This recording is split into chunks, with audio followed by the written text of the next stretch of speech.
Here he is, Trevor. There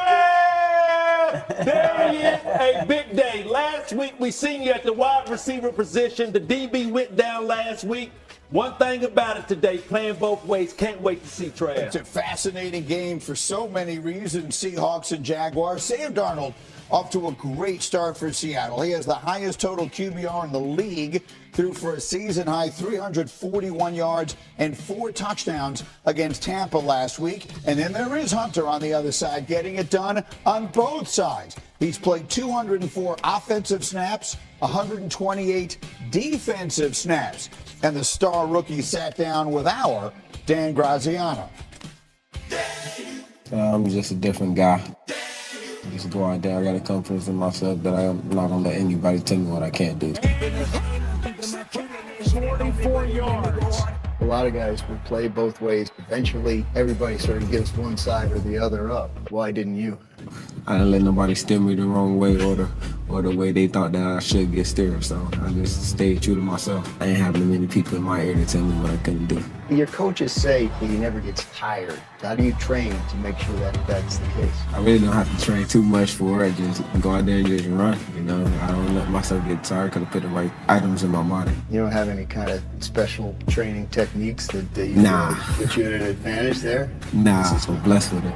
Hunter doing all they can. You have to learn the offense. You have to learn the defense. NFL, I imagine it's more complicated. Are you at a point where you can do anything they need you to do on either side of the ball? I'm at a point where I can do, what they ask me to do. So it's definitely hard. It's definitely a load on your mental because it's a lot different than college football. Do you think about how long you can do this? Like, is this something you anticipate having a full career on both sides of the ball? As long as I keep on my body and stay in the right shape, I'll be fine. That does get hard as you get older. Start working a little harder. Dan Graziano with the interview. Dan Graziano with us live in Jacksonville this morning. Dan, you caught up with Liam Cohen in advance of this game today. What did he tell you? Yeah, Greeny, obviously very excited to start 4-1, even though he said it hasn't all been perfect. The defense has been great at taking the ball away and helping set up the offense. And Trevor Lawrence and the offense, a work in progress so far, as they expected. But Liam Cohen, he really hopes that the end of that big win over the Chiefs on Monday night can be a springboard to something more. I really believe that last drive of the game last week against Kansas City can help us really create a spark in the pass game and really just for the overall confidence and execution as a whole. That was a huge couple moments there. Talk about competitive greatness, being at your best when your best is required. So that was a cool moment that I hope that can kind of springboard us. Part of 54 rushing yards Trevor had, using his legs more, how much can that help him? Huge. Some of them were designed, some of them were him making a play when maybe something wasn't there. And I do believe when he gets running and he gets hit a few times and gets going, you see a little bit of a different look in his eyes. And he can run, he's athletic, he's a big dude. So I look for him to hopefully be able to continue that. Now that Jaguars offense dealing with a couple of injuries, Greeny. Tight end Brenton Strange went on injured reserve this week, so he's out for at least 4 games.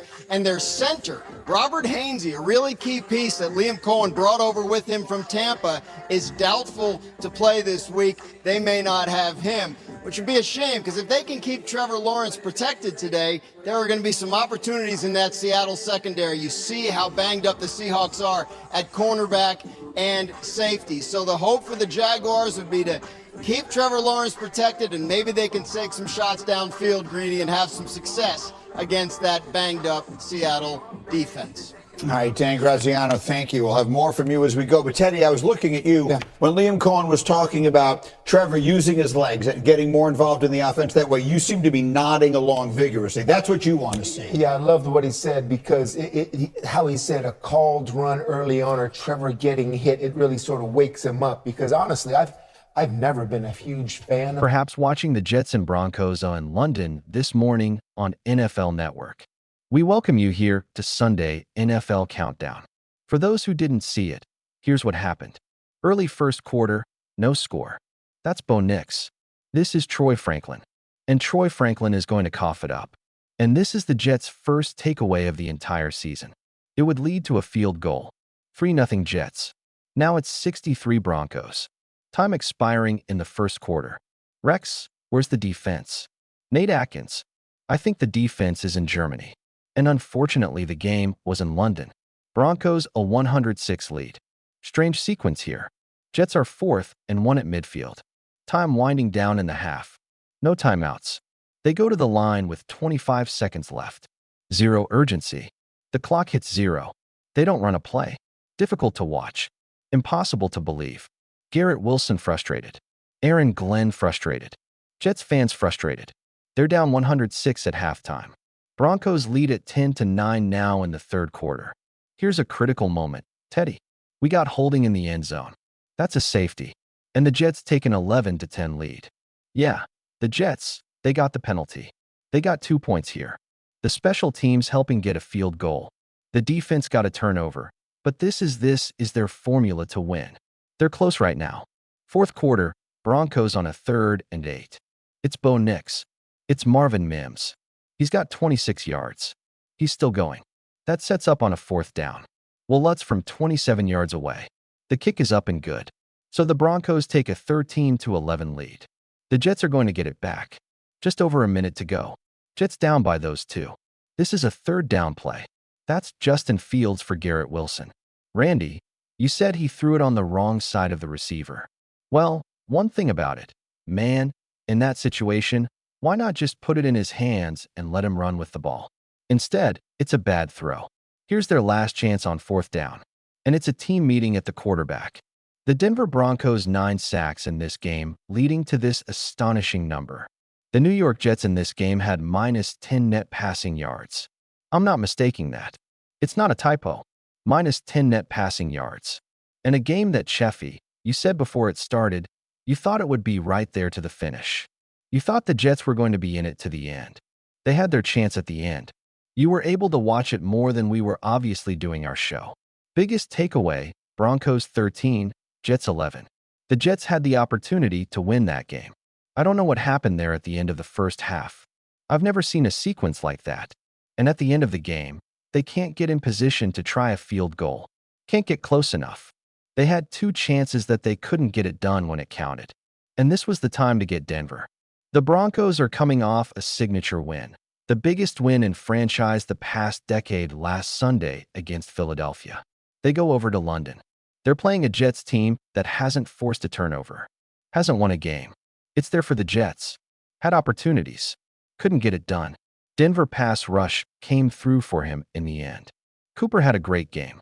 Finished it with the pressure. 9 total sacks for the Denver Broncos defense. Now, everybody's sitting there pointing a finger at the defense for the Jets.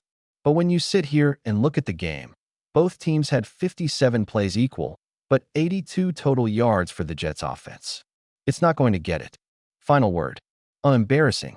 I mean, you look the way you handle that situation right there, and in Aaron Glenn's a young coach. He'll improve in these situations. I will say this on a positive note. The defense finally showed up for the Jets. Yes, I don't know if they bust over from Germany, but they finally showed up. By the way, the Broncos' 9 sacks were their most in a game since back Lamar Jackson, but mindset is also important. And Rashad Bateman, their wide receiver, said, "We're all shocked by what's happened to this football team this year." But Derrick Henry put it best, and he told his teammates, "Listen, we can't let our circumstances dictate our future. We still have time to turn this thing around." So, I texted Sean McVay early this morning, and I said to him, knowing the mindset of the Ravens, so desperate to get a game, to get a win in 4, what was the message to your football team last night in the team meeting? And this is his text back to me. He told them, "Relentless energy and execution from start to finish for 3.5 hours with great focus, concentration, and enjoyment. Big opportunity for our group today, Michael." So, both teams understand the level of desperation going into this game. They got to get a win. Find a way to win a football game. Yeah, it's well put, S. The divisions they play in are so different. The NFC West so competitive. Rams need every win. AFC North may be the only thing the Ravens have going for them at this point, because maybe no one runs away and hides with that division. But I want to go back as Kyle Van Noy was on the screen talking about not wanting to make any excuses about injuries. Rex, I was looking at you. You clearly loved what he was saying. Oh, absolutely. Like he gets it. Did the rest of his teammates get it? I don't know. But he absolutely gets it. Nobody wants to hear. Everybody has injuries. Look, last year Detroit had 14 players out on defense. They were 15-2. Shut up and play. Where's the mentality? Where's the Raven pride on defense? I don't get it because it's an embarrassment to everybody that's ever had a Ravenous jersey on as a former defensive player. There's a thing saying uphold the tradition, play like a Raven.